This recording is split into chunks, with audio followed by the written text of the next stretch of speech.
शिल्पकार आपले विशिष्ट देह निवडून त्याला जीवन वाहून घेऊन निग्रहाने सेवा करणारे जे मोजके ध्येयवादी असतात त्यातील एक म्हणजे रावसाहेब गायकवाड. दुष्काळी मानदेशाने पाणी या विषयासाठी आपले अखंड आयुष्य वाहून घेतलेले रावसाहेब गायकवाड ही मोठी देणगी जलक्षेत्राला दिलेली आहे. मानदेशातील सांगोला तालुक्यातील कडलास गावातील श्रीमंतराव व तोलूबाई गायकवाड हे अल्पशिक्षित पण शिक्षणाविषयी आस्था असणारे दाम्पत्य. या दाम्पत्याच्या पोटी रावसाहेब गायकवाड यांचा जन्म झाला. श्रीमंतराव व तोलूबाई यांना 4 मुले व 3 मुली, सर्वच्या सर्व कर्तृत्ववान. वडील बंधू गुलाबराव यांचे सर्व भावंडाच्या शिक्षणात संपूर्णपणे योगदान. वडील श्रीमंतराव हे माजी सैनिक असल्यामुळे मिलिटरी बॉईज हॉस्टेल येथे राहण्याची संधी मिळाली. प्राथमिक शिक्षण कडलास, माध्यमिक शिक्षण कवठेकर प्रशाला पंढरपूर तर स्थापत्य अभियांत्रिकी शिक्षण शासकीय महाविद्यालय कराड येथून झाले. 60च्या दशकात संपूर्ण महाराष्ट्रात 5 अभियांत्रिकी महाविद्यालय होती. यात शेतकरी कुटुंबातून आलेले मुले नगण्य असत. सांगोला तालुक्यातील ते पहिले अभियंता. रुडकी विश्वविद्यालयातून जलशास्त्रज्ञाचे सुवर्ण पदकाचे ते मानकरी ठरले.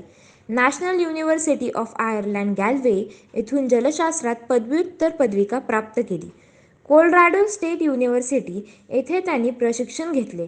त्यांना डॉक्टर सतीशचंद्र नाश यांचे मार्गदर्शन लाभले. त्यांनी कायम त्यांच्याविषयी कृतज्ञता व्यक्त केली. नोकरीच वेळी त्यांची महाराष्ट्र लोकसेवा आयोगामार्फत घेतल्या जाणाऱ्या स्पर्धात्मक परीक्षेमध्ये निवड झाली. बी. जी. शिर्के यांनी त्यांच्यासोबत काम करण्याचा आग्रह करूनही त्यांनी शासकीय सेवेत जाण्याचा निर्णय घेतला, तो शेतकरी हितासाठी व्यापक क्षेत्र मिळेल या हेतूने. त्यात त्यांना यशही आले. सुरुवात कोयना प्रकल्पापासून झाली. त्यानंतर सीना कोळेगाव प्रकल्पाची मुहूर्तमेढ रोवली. या प्रकल्पाच्या लाभक्षेत्रात त्यांचे कुलदैवत सिद्धनाथाचे सोनारी येते. खडकवासला प्रकल्प, भाकरा बियास प्रकल्प पंजाब येथे महत्त्वपूर्ण भूमिका बजावली. कार्यकारी अभियंता म्हणून खालील प्रकल्पासाठी central design organisation CDO Nashik, Bhatsa प्रकल्प, royal kingdom of Bhutan, Surya प्रकल्प, वडिवळे प्रकल्प, नीरा डावा कालवा, सास कमान प्रकल्प, डिंभे प्रकल्प, गोसे खुर्द प्रकल्प, अवर सचिव जलसंपदा मंत्रालय मुंबई, हेटवणे प्रकल्प.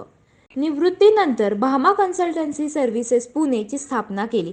फर्मला दिलेले भामा हे पत्नीचे नाव पत्नीचे त्यांच्या आयुष्यात असणारे स्थान अधोरेखित करते. त्याद्वारे ते राष्ट्रीय आंतरराष्ट्रीय स्तरावर कार्यरत राहिले. सल्लागार म्हणून त्यांनी खालील प्रकल्पांसाठी योगदान दिले. खडकवासला ते पुणे शहर जलवाहिनी, sewage treatment plant Gandhinagar Gujarat, Sangli पूर 2005, 2019 आणि 2021 यात मेधाताई पाटकर यांच्याशी संबंध आला. Bhandara flood protection scheme, upper Indravati प्रकल्प Orissa, Damanganga, Tapi, Narmada, Mahi diversion canal Gujarat, Saurashtra Narmada link canal Gujarat, HP2 HIS system Tamil Nadu, feasibility study to supply surface water Punjab, Bodwad परिसर सिंचन योजना, emergency action plan Savitri dam, flood management Indrayani river, Axum water supply Ethiopia, Mahanadi river routing Orissa, Sardar Sarovar प्रकल्प Gujarat, reforms in water resources sector administrative staff college of Hyderabad, RTDS Cauchy basin Bihar, Indira Gandhi canal Rajasthan, नार पार Girna link scheme. Madhya Pradesh आणि गुजरात या राज्यातील खालील धरणांसाठी रिझर्वायर ऑपरेशन केले. बार्गी, तवा, इंदिरा सागर, ओंकारेश्वर आणि सरदार सरोवर प्रकल्प. महाराष्ट्र शासनाने जागतिक बँकेच्या धरण पुनर्स्थापना व सुधारणा प्रकल्पासाठी जलतज्ञ म्हणून निवड केली. त्या अंतर्गत पुढील धरणांसाठी जलतज्ञ म्हणून काम पाहिले. कोकण विभाग भातसा, उत्तर महाराष्ट्र विभाग भंडारदरा, दारणा आणि गंगापूर, अमरावती विभाग वान, ज्ञानगंगा, अरुणावती, चंद्रभागा, सपन, अप्पर वर्धा, पुणे विभाग कोयना, राधानगरी, डिंबे, कन्हेर, धोम, उजनी, भाटघर, सीना कोळेगाव आणि महिंद या 19 धरणांना वयाच्या 75व्या वर्षी भेट देऊन DSRP अहवाल अंतिम केले. वॉटर सप्लाय इथिओपिया याविषयी महाराष्ट्र म्हणायला हरकत नाही, कारण मी रिटायर झाल्यानंतर ही जी मेरी आहे, येशू ख्रिस्ताची आई मेरी, तिचं माहेर अक्सूम म्हणून इथिओपियामध्ये आहे. तिथे सगळे जगातले लोक येतात त्या मेरीच्या चर्चला. त्यामुळे खूप गर्दी असते आणि तिथं पाणी नाही आहे. त्यामुळे तिथे एक धरण बांधावं असं त्या गव्हर्नमेंटनं मला त्याचा अभ्यास करण्यासाठी मला बोलवलं होतं आणि मी गेलो. म्हणजे तिचं पाणी किती उपलब्ध आहे, धरण कुठल्या प्रकारचं बांधावं, कसं बांधावं आणि त्याचं ऑपरेशन, मेंटेनन्स, कन्स्ट्रक्शन कसं करावं त्याचं मॅन्युअल करून त्यांना पाहिजे होतं. शाश्वत नियोजन व व्यवस्थापन होण्यासाठी खोरेनिहाय एकात्मिक जल आराखडा तयार करण्याचा निर्णय घेतला व ती जबाबदारी रावसाहेब यांच्याकडे दिली. त्यानुसार त्यांनी गोदावरी खोऱ्यासाठी जल आराखडा तयार केला. संपूर्ण देशामध्ये हा पहिलाच प्रकल्प होता. आज प्रत्येक राज्य रावसाहेब यांनी तयार केलेला जल आराखडा मॉडेल मानून आपापला जल आराखडा तयार करत आहेत. गोदावरी खोरे जल आराखडा संदर्भात मार्गदर्शन करताना हायड्रोलॉजी काय आहे? हायड्रोलॉजी हायड्रोलॉजीची डेफिनेशन जी आहे, it is a science which deals with occurrence, movement and distribution of water. पाणी उपलब्ध कसं होतं, त्याची मुवमेंट कशी होते आणि त्याचं डिस्ट्रीब्युशन कसं होतं, हा एक भाग आहे. त्याचे पॅरामीटर्स झाले, हा त्याचा एक आस्पेक्ट झाला.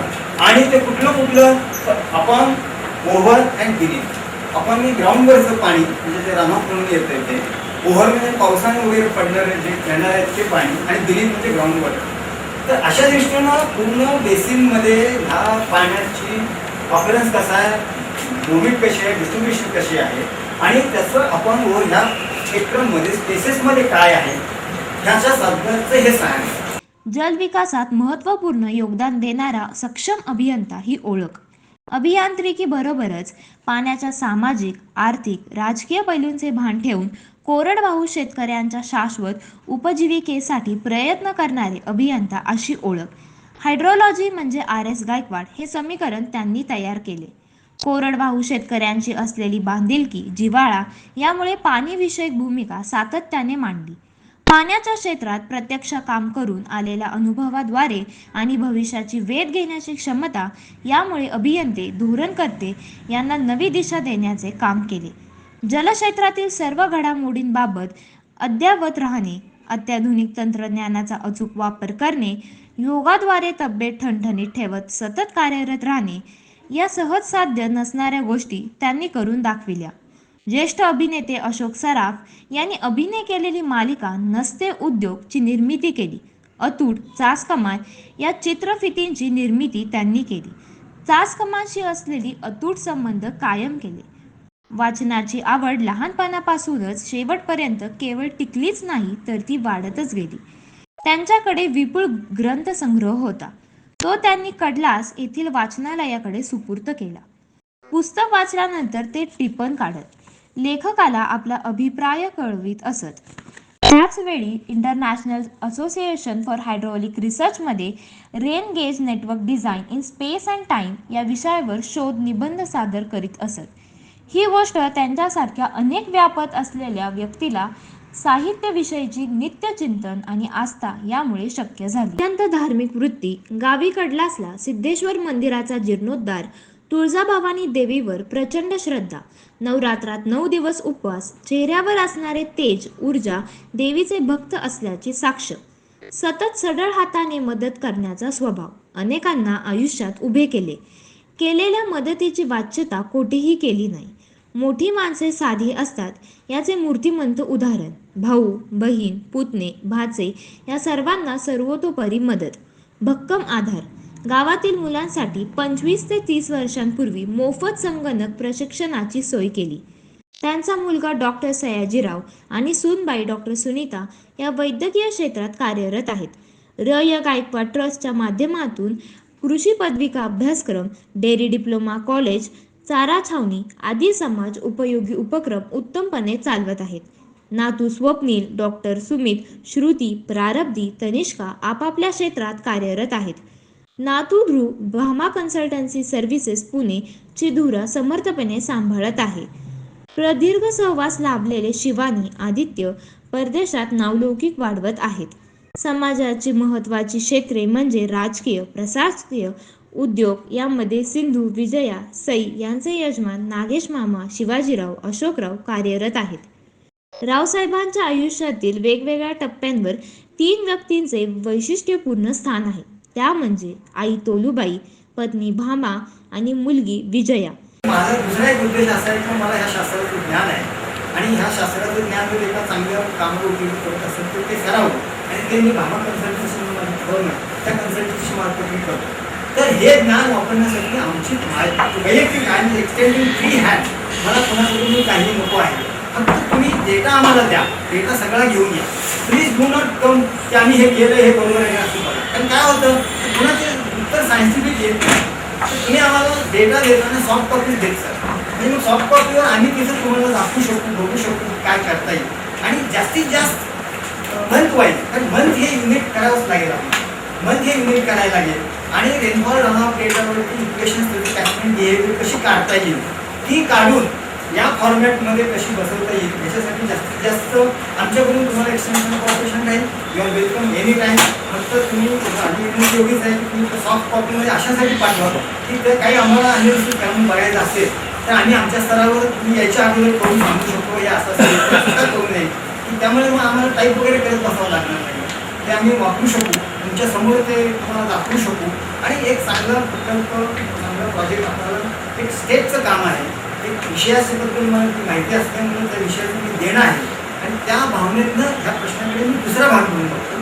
तर त्या दृष्टीनं मला जी मांडणी करायची ती केलेली आहे. त्याच्याबद्दल जर तुम्हाला शंका असतील तर काय असेल तर आपण पुढच्या सेशनमध्ये करू. अत्यंत कृतार्थ जीवन ते जगले. संपूर्ण आयुष्य पावसाशी निगडीत क्षेत्रात समर्पित केलेल्या रावसाहेबांना वरुणराजाने मानवंदना दिल्यानंतर अनंतात विलीन झाले. जलक्षेत्रातील या शिल्पकारास भावपूर्ण श्रद्धांजली.